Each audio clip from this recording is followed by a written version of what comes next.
Người Mông không phải là một dân tộc thiếu giáo dục hoặc kỹ năng, và họ sống ở vùng núi cao như nhiều người đã nói. Người Mông đã bị chính phủ chỉ trích. Nơi mà người Mông sống mà không có cơ hội bình đẳng về giáo dục đại học và kỹ năng. Nhiều lần, khi người Mông sống cùng với người Lào, Thái Lan, Việt Nam hoặc Myanmar ở vùng đồng bằng hoặc thành phố, những người đó luôn chỉ trích người Mông.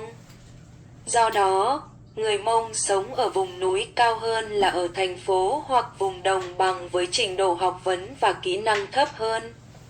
Sau năm 1975, Cộng sản Việt Nam chiếm đóng Lào, và hàng ngàn gia đình người Mông đã chạy trốn vào rừng để tránh sự đàn áp của Cộng sản Việt Nam và chạy sang Thái Lan, rồi sau đó di cư đến các nước thứ ba như Hoa Kỳ, Canada, Úc, Pháp, Argentina, Đức với cơ hội bình đẳng.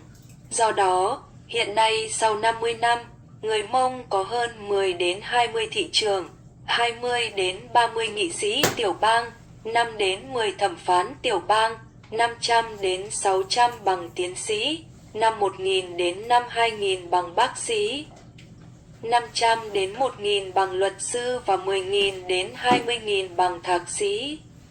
Tổng số người Mông ở các nước thứ ba khoảng 500.000 người, so với các dân tộc khác như người Lào, Thái Lan, Việt Nam và Myanmar.